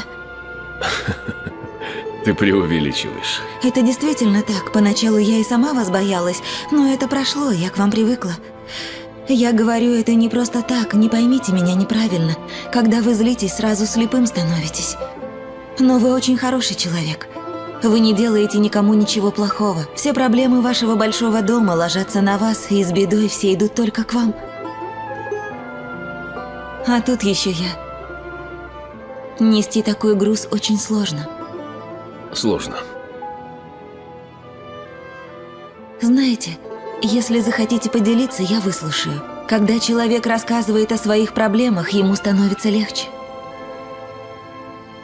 Это запутанная история. Я и сам пока не понял, кто в ней прав, а кто виноват. Не хочу пугать тебя. Проблем меньше не становится, они как снежный ком. У меня тоже.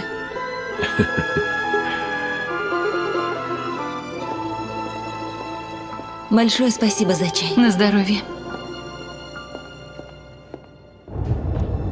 Он там один на один с Элиф. Не так ли? Сейчас узнаем. Эмине?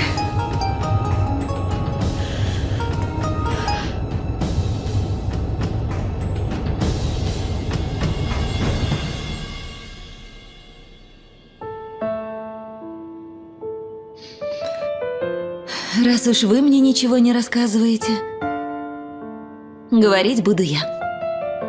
Я не против. Для подобных ситуаций у меня есть один товарищ по несчастью, Кахраман Бей. Кто это? Каждый раз, когда происходит что-то такое, что расстраивает, огорчает меня, я иду к нему. Мне стало любопытно. В такие моменты я всегда обращаюсь к солнцу. На рассвете тьма всегда рассеивается, Кахраман Бей. С восходом солнца человек избавляется от страхов и переживаний, что испытывал ночью. То, что казалось сложным, днем всегда оказывается разрешимым. Или же, возможно, сам человек становится храбрее. После каждой ночи наступает утро. Разумеется. Я не знаю, что именно вас расстраивает. Но это пройдет. Нужно потерпеть. Время все лечит. Надеюсь.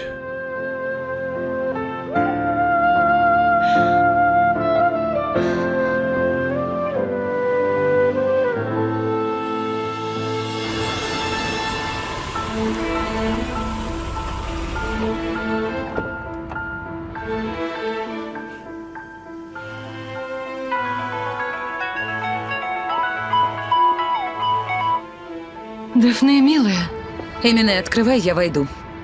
давай сначала поговорим. Не совершай глупостей. Эмине, открой дверь. Мы заговорились, и я забыла про чай. Он все еще горячий, хотите? Хоть я сказал, что не хочу, аромат меня переубедил. Возьмите, пожалуйста. Нет, не стоит. Я попрошу у Эмине. Кахраманби, прошу, возьмите, Нет, я нет, налью не еще. стоит, не надо. Кахраманби, пейте. Ничего страшного. Кахраманби, я вас обожгла. Не беспокойся, он был холодный. Я сбегаю за льдом. Он почти остыл, не ходи. Где они? Дэфне, минутку. Не волнуйся. Кахраман! Дафне? Что происходит? Ничего не происходит. Ты зачем приехала? Это ты зачем сюда приехал? Что вы здесь делали?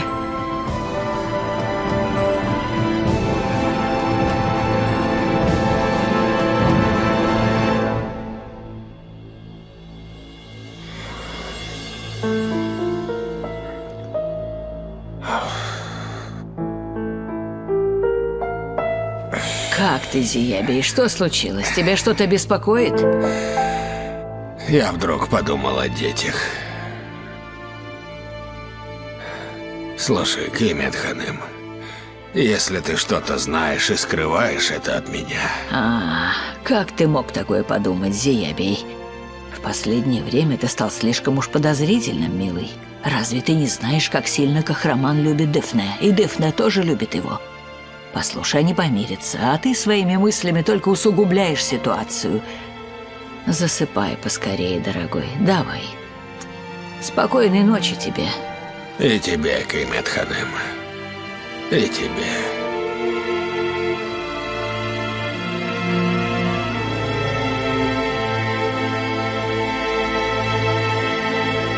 Что ты делаешь здесь в столь поздний час с этой женщиной? Дафне, ты все неправильно поняла. Я поняла правильно. Чем вы тут занимаетесь? Кем ты себя возомнила? Это мой муж! Дафне, прекрати! Я не хочу ее видеть. Не хочу ни ее, ни ребенка. Я передумала. Не хочу. Убирайся. Пусть скатится ко всем Дафне, чертям. довольно. Не выводи меня! Что ты уставилась? Убирайся. Я не хочу, сказала. Вон, пошла! Стой, Элиф, стой. Мы едем домой. Кахраман. И не вздумай приближаться ко мне, пока не успокоишься. Пойдем. Кахраман. Если ты поедешь с ней, ты меня больше не увидишь.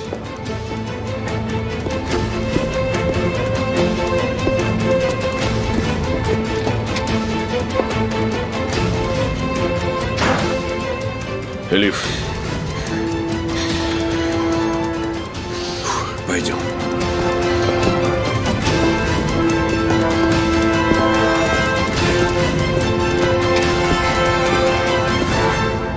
Ты это видела? Меня бросил и убежал с этой. Что вообще происходит? Ты просто все неправильно поняла, Дэфне. Что я не так поняла, Эмине? Если ты не объяснишь, я сама не догадаюсь. Это мой дом. Что здесь забыл Кахраман? Ты многого не знаешь. Сегодня вечером сюда Максут приезжал.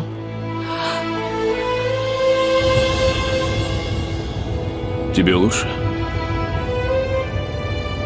Лучше. Прошу тебя простить, Дафне. У нее сложный период. Пусть успокоится, я с ней поговорю. Не стоит, поверьте. Не утруждайте ни себя, ни ее. То, что она сделала, непростительно. Эмине, ты говоришь неправду. Почему ты сразу не сказала мне, что сюда приезжал Максут? Я пыталась тебе сказать, но ты не стала слушать. Нервы были на пределе, ты не видела ничего вокруг. Хорошо, допустим, он из-за Максута приехал. Он переживал за Элиф и за ребенка. Но они же сидели, держась за руки. Послушай, Дэфне, не пытайся себя оправдать. Ты сама прекрасно понимаешь, что это ничего не значит. То есть я опять все испортила, так? Да, ты говорила очень грубо. Я даже не знаю, как теперь ты сможешь это исправить. Лучше бы мы никогда ее не знали. Никогда.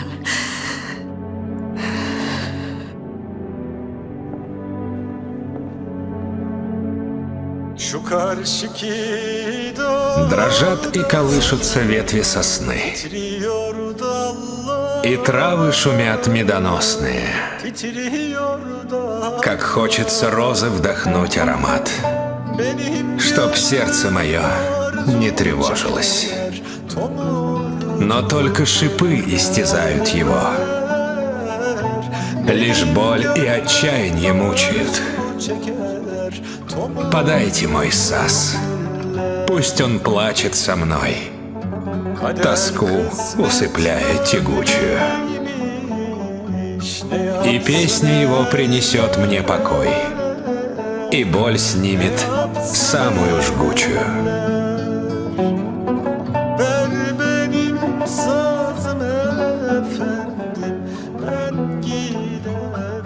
Чудесная песня, да? Прекрасная. Это песня здешних мест. Я Дефне, жена Кахраманбея. Я вернусь к работе. Кажется, я помешала. Я не услышала, как вы подошли. Прервалась на 5 минут. Ты очень красивая девушка. Говорят, в Хаттайе много красавиц, это верно. Как тебя зовут? Я Элиф. Удачи тебе. Спасибо.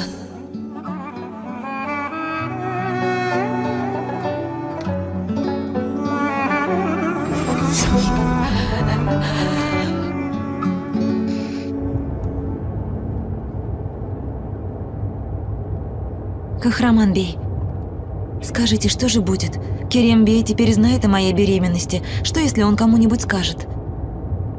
Не волнуйся. Он будет слушать меня и никому ничего не скажет.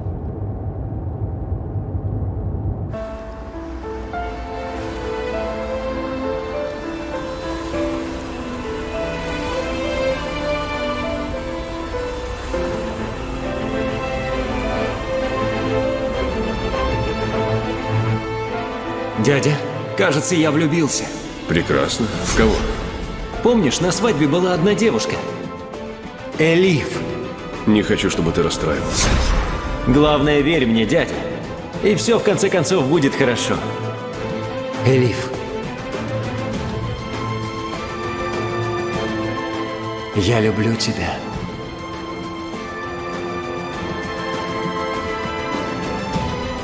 Говори же, дядя, чего я не знаю! Я не видел, чтобы ты на кого-то так кричал. Что происходит? У тебя нет объяснения? Нет! Нет, Керем, нет у меня объяснений! Есть, дядя! Объяснение есть! Если ты не скажешь, тогда я сам узнаю.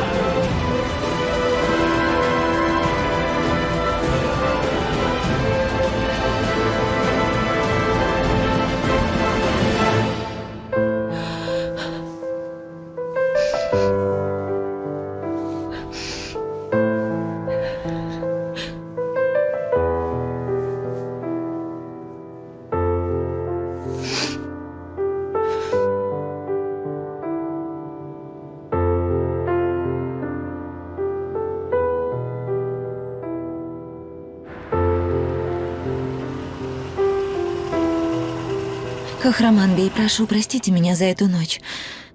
В саду могли произойти ужасные вещи. И все только из-за меня. Я притягиваю к вам проблемы. Сама того не желая, я подвергла опасности будущего ребенка и вашего племянника. Как тебе удается быть такой сильной? Не поняла. Элиф, мы подвергли тебе опасности. Мы предложили это безумие. Стать суррогатной матерью. Над тобой издевался отец. Он не желал тебя защищать. Потом тебе угрожал этот Максут. Он запугивал тебя, грозил оружием. А ты, несмотря на все это, твердо стоишь на ногах. Думаешь прежде всего об окружающих. Где ты берешь силы? Не знаю. Возможно, я получаю силы от будущего ребенка, от вашего ребенка. Такое возможно.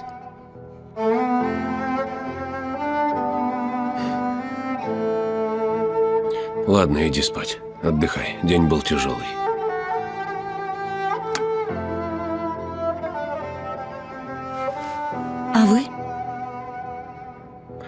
Я подожду рассвета. Спокойной ночи.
Сестра! Назлы. Доброе утро, родная. Доброе утро. Когда ты приехала? Ночью. Ты уже спала? И ты снова уедешь? Нет, дорогая. Каймет Ханым говорила, что ты останешься там надолго. Мы так думали, но прошлой ночью она велела мне приехать, и я приехала. В любом случае, я очень рада. Я скучала по тебе. Ну давай, милая. Давай заправим постель, а потом вместе позавтракаем. Все хорошо? Да. Только немного скучно. Да.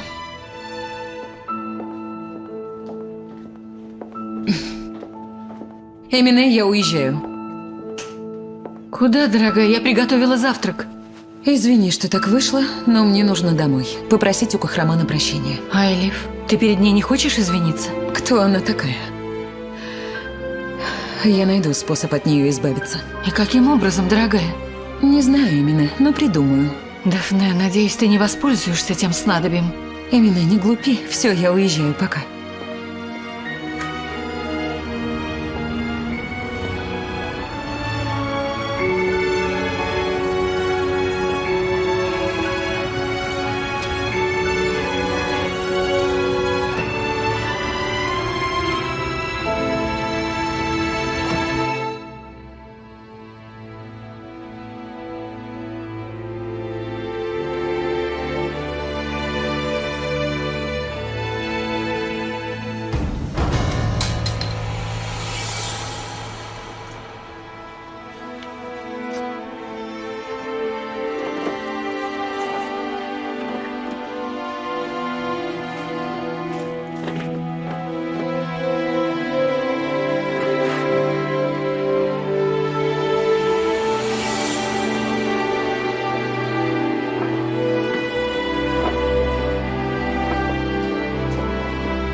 Доброе утро, сынок. Привет, мама. Дафне приехала? Нет, решила остаться у отца. Почему? Просто так захотела. Сынок, ты до сих пор с ней в ссоре? Мама, давай поговорим позже, я опаздываю. Отец у себя? Надо кое-что обсудить. Нет, они с Якупом рано утром уехали в офис, даже не позавтракали. Понял. Мама, совсем забыл. Я снова привез Элиф. Она у себя.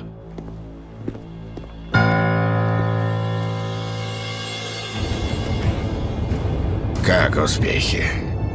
Ты нашел Кадира? Нашел, отец. Он попался. Мои люди его прямо возле отеля поджидают. Отлично. Ты не волнуйся. Все под контролем. Покончим с этим до того, как об этом узнает Кахраман. Покончим, отец. Даже не сомневайся. Действуй тогда. Удачи.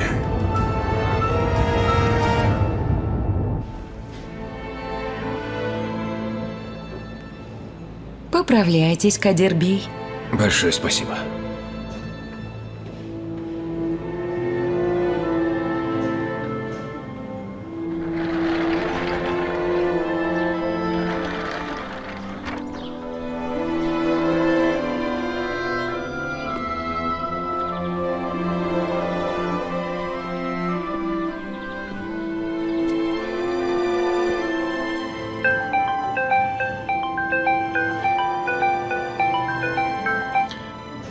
Слушаю, Кирилл.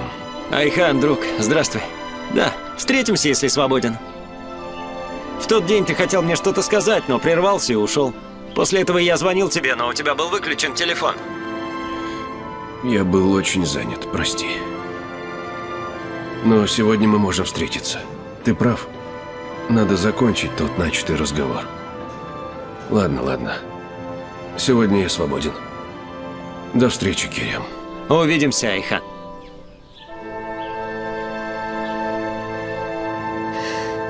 Вам после химиотерапии показано больше отдыхать, Кадир-бей.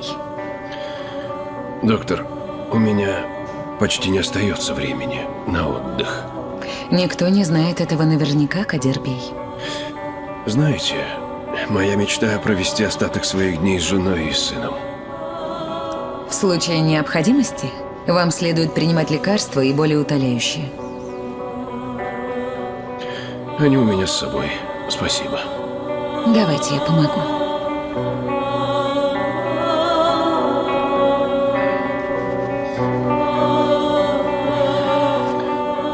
Хорошего дня. До свидания, до встречи.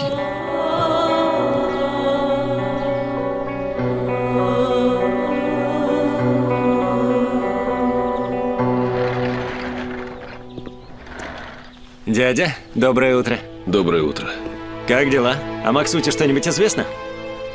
Нет, его ищут. Извини меня, дядя. Сейчас я хорошо понимаю причину твоего недовольства. То есть, ты был прав, когда говорил, что я многого не знаю об Элиф. Давай даже не будем продолжать. Но как же, дядя? Я наговорил тебе столько гадостей. Выказал неуважение. Слушай, если ты не замолчишь, то мы с тобой снова серьезно поссоримся. Если готов, едем. Дядя, у меня дела. Я приеду позже. Хорошо, не опаздывай. Не волнуйся.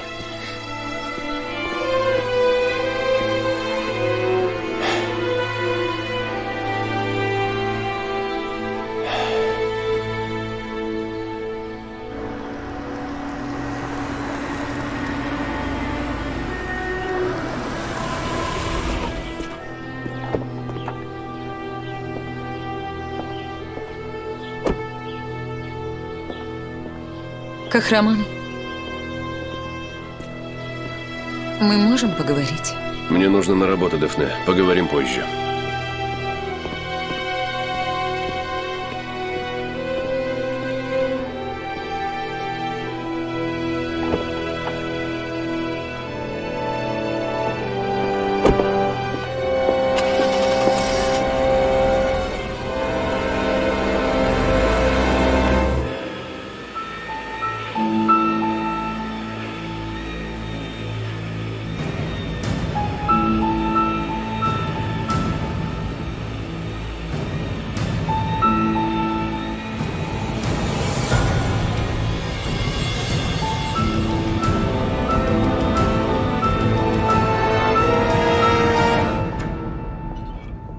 Входи, дорогая. Расскажи мне, что случилось вчера ночью? Каймет ханым.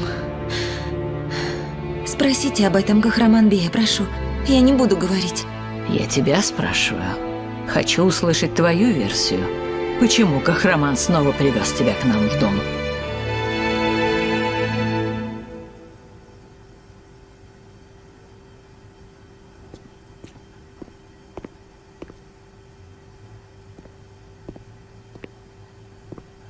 Учеба началась? Нет, пока нет. Но я уже занимаюсь, чтобы потом не отстать от программы. Ты учишься на инженера, верно? Да, это так. Ты доволен? Тебе нравится? Пока доволен. Только что будет после окончания. Сейчас не стоит об этом думать. Сначала учебу надо закончить. К тому же ты учишься в Стамбуле, в чудесном городе. Да я не хотел учиться в Стамбуле. Я мечтал уехать в Анкару или Эскишехир. Почему? Не знаю, мне хотелось уехать. Вроде как мечта студента. Новые друзья, новое окружение. А я, наоборот, мечтала уехать в Стамбул после окончания учебы. Со Стамбулом-то получилось, а вот с учебой пока нет. Я готова. Мы с Нергис идем в кино. Хочешь, идем с нами? Мы сегодня пойдем навестить маму. А вообще, я с радостью. Значит, в следующий раз ты идешь с нами. Согласна? Хорошо. До встречи. До встречи. Во всем Дафне виновата, да. Она совершенно запуталась. Знаете, я ее понимаю. Ей ведь тоже тяжело. Страдания, бесплодие. Дело не в этом. Нет, дело в тебе. Ты невольно стала причиной всех наших проблем. Каждый день что-то происходит. Каждый день ссоры и напасти. Никаких нервов не хватит. Не знаю, как Кахраман сможет все это выдержать. Не говорите так, у них будет ребенок. Правда, вчера вечером Дафне Ханым сказала, что не хочет его появления. Она так сказала? Да. Каймет Ханым. Она выглядела очень решительно. Говорила так, словно действительно передумала, и ей все равно, что с ним будет. Они же этого не сделают, не откажутся от ребенка. Разве это возможно, дочка? Мы ради него столько всего вынесли. Его ожидает счастливая судьба. Мы все с таким нетерпением его ждем. Я не мать этому ребенку, но я к нему привязалась. И я очень за него боюсь. Не бойся и не переживай за него. Пока я жива, никто и пальцем этого ребенка не тронет. Каймет Ханым, еще кое-что. Сегодня день свиданий, мы с Назлы хотели бы поехать к маме. Конечно, дочка, Халиль вас отвезет. Спасибо.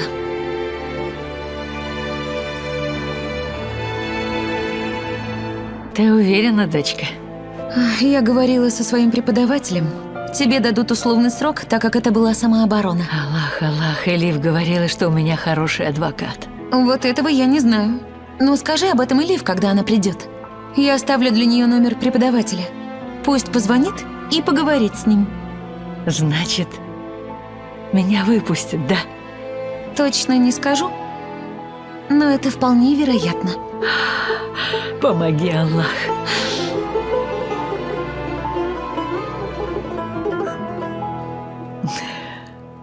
Спасибо, Каймет Ханым. Я пойду скажу Назлы. Но будь осторожна. И береги себя, как бы снова не начались боли. Не волнуйтесь. С тех пор, как я вышла из больницы, ничего подобного не было. Хорошо, машаллах. До свидания. Элиф, можно задать один вопрос? Постоянно думаю, но забываю спросить. В тот день, когда тебе вдруг стало плохо, что ты ела или пила? Ничего особенного. Я ем то, что готовят для всех домашних. Хорошенько подумай, милая. Может, ты ела или выпила что-то для тебя непривычное? Я пила молоко, его Дафне Ханым принесла. Дафне его принесла? Угу, сказала, что я плохо питаюсь. Она заставила меня его выпить, что я и сделала. Но молоко не могло навредить Каймет Ханым. Я с раннего детства пью молоко, хотя в последнее время мне стал не нравиться его запах. Меня подташнивает. Я сказала Дафне Ханым, отказывалась. Но мне пришлось его выпить, она настояла. Ладно, я поняла, спасибо. Ну все, иди, собирайся, девочка.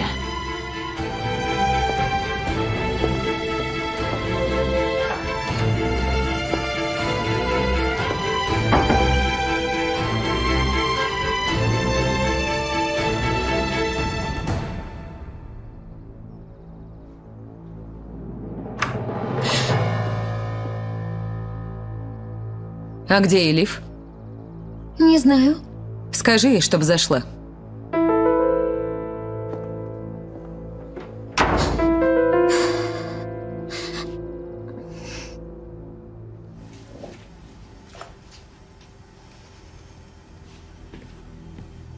Айсель, сестра, что это? Откуда же мне знать? Я тоже не поняла. Где ты это нашла? У Дафне Ханым в комнате. Гюльсюм, ты что, неприятности на свою голову ищешь? Быстро отнеси на место. Нет у него места, я нашла его под кроватью. Тогда отнеси и положи под кровать. Ну это что-то странное, мне просто интересно.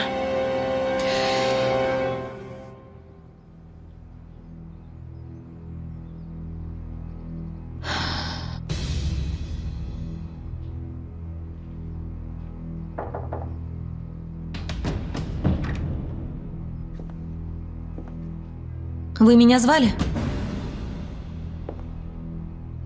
Проходи.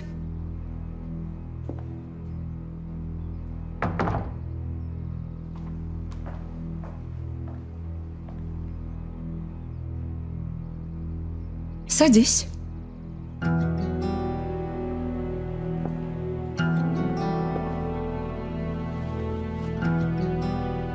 Поговорим с тобой.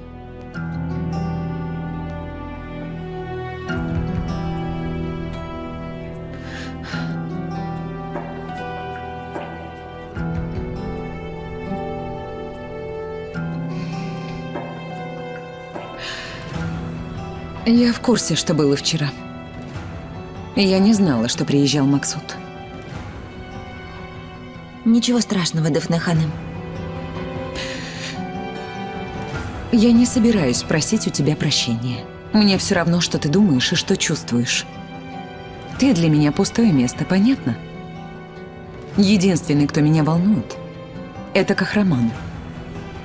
Мы с мужем поссорились из-за тебя. Но я же ничего не сделала. Вы не так поняли. Слушай молча. Я дважды не повторяю. Держись подальше от Кахрамана. Дафне Ханым, что вы имеете в виду? Ты меня поняла. Держись подальше от моего мужа. Сидеть! Я еще не закончила.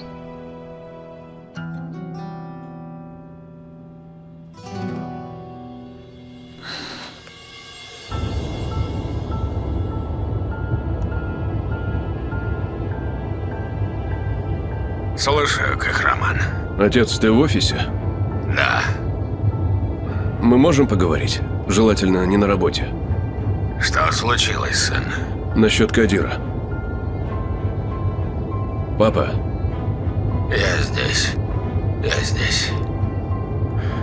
ты сможешь приехать вместе с Якупом? Хорошо. Пока ты не появилась в нашей жизни, у нас все было в порядке.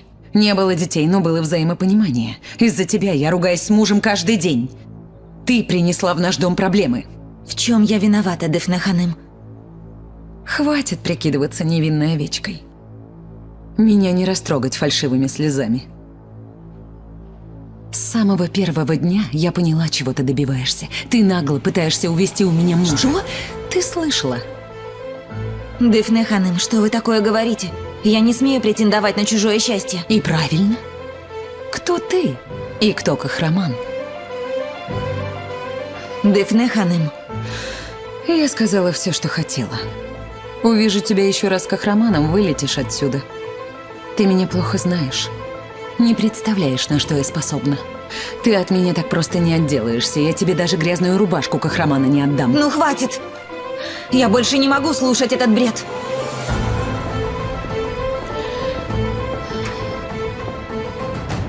Что у вас опять? Почему ты плакала?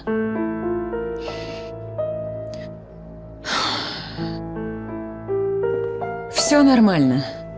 Поговорили по душам. Она сказала тебе что-то обидное?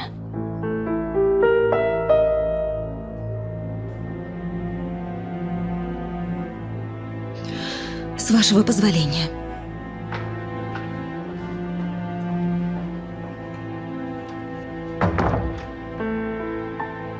Дафне, Эта девушка не твоя рабыня.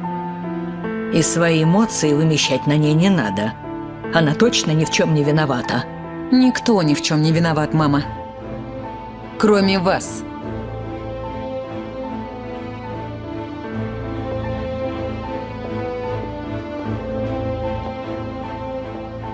Дефне, перестань издеваться над Элиф. Эта девушка носит моего внука. Если бы случился выкидыш, у нас бы не было таких проблем. Я не поняла. Что ты сказала? Какой еще выкидыш? Если бы... Я наблюдаю за тобой, Дефне. Мне показалось подозрительным, что девушке так резко стало плохо. Не все тут так просто. Дай Аллах, и ты с этой бедой никак не связана.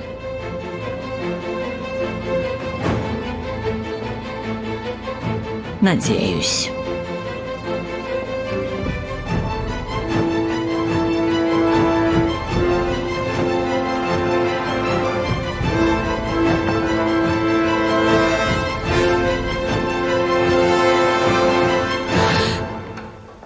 Сюда. Да.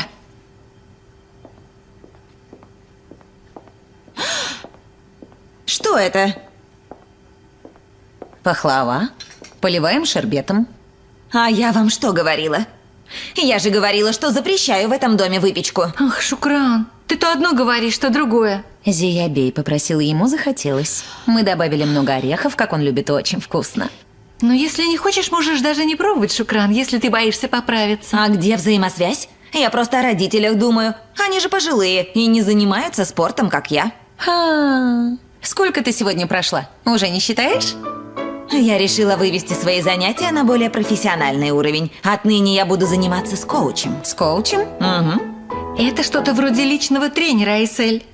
Коуч, а также специалист по питанию. Как же хорошо. Он сюда приедет? Для персональных тренировок. Да. А Каймет Ханым разрешила? Для Дефне же нанимают личную прислугу, а чем я хуже?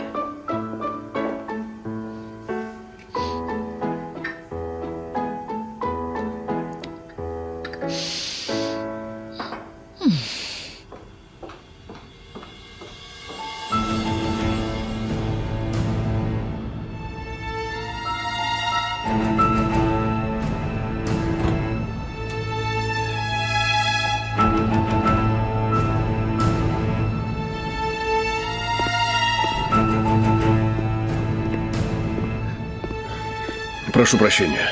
Я не хотел обсуждать это в офисе. Что случилось? Чего тебе наговорил Кадир? Кадир говорит, что это вы его выгнали. Это правда? Ничего не говори. Послушай, я сам тебе все расскажу.